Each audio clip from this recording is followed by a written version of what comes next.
ko 'to, ano ang katotohanan mga bossing? Eto po ang katotohanan mga kababayan. Eto, ayan ang katotohanan, Nakasaad po dito sa balita ng DZRH, no?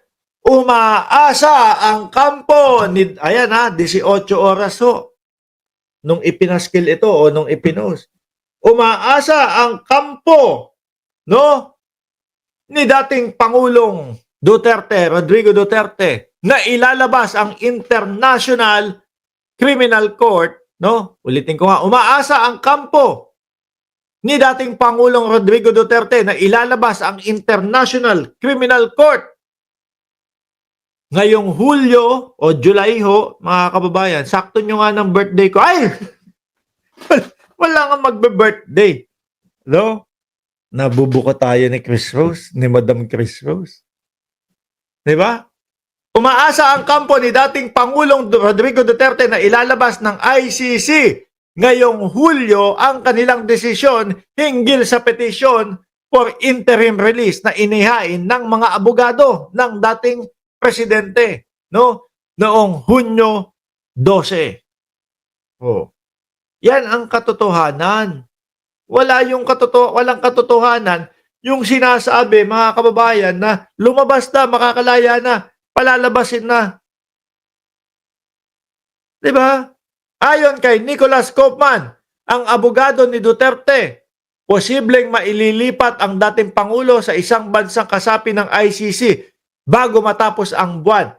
Kaso, yung mga bansa yatang kinakausap nyo, ayaw. Paano yun? Paano maaaprubahan to? Di ba? Tsaka po, yung prosecution, mga kababayan, ang iginigiit nila, pag sinabi ng kampo ni Duterte, pag sinabi ng bansa na yun na pupuntahan nila, wala na. Ayaw na namin, no? Na sumapi pa dyan sa ICC. Di maaari po na hindi na mabawi ang dating Pangulong Duterte. Di po ba, mga kababayan?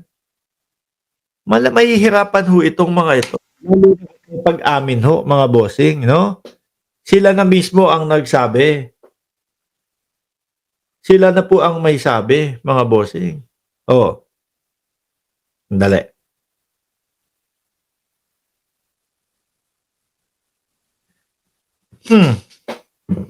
Anyway, iwanan na natin yan, mga kababayan. Dakuin na po natin yung mga sabongero.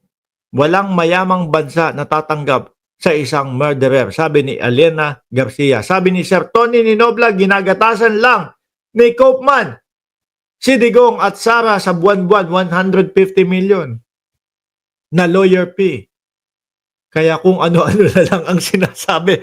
Yung una nga, di ba, ang gusto nilang patanggal yung mga lawyer mga kababayan. Yung mga lawyer daw patanggal. Ngayon mga bossing, dumako tayo dito sa mga sabongero. Nako, eto mainit No? Mas mainit pa po to sa bagong saing, mga kababayan. Unahin natin ito pong balita ng bilyonaryo, mga bossing. Yan. Sa balita po ng bilyonaryo, mga kababayan, sinabi po dito na meron pong mga politiko. Ano? Dati nung sinasabi, may mga politikong sangkot. Ngayon hindi na ganun. Ang binanggit po ni Corina Sanchez, mga kababayan, may bilang na po mismo. At kung ano ang posisyon sa gobyerno. Pakinggan nyo mga kababayan. The plot thickens at nakalagad na rin ang 3 mambabata sa kaso ng missing sabongeros. Ayan nakaladkad na din ang 3 mambabatas. Congress at Senado. Yan naman po ang mga mambabatas, mga bossing. At maaaring may kinalaman daw ang krimen sa isabong operations. Narito ang agenda report ni Joash Malimba. Hindi ba? Yung isa sa inaaway ni Gretchen Barreto, si Bato de la Rosa. Tingnan natin kung may senador ba, no? Isang senador at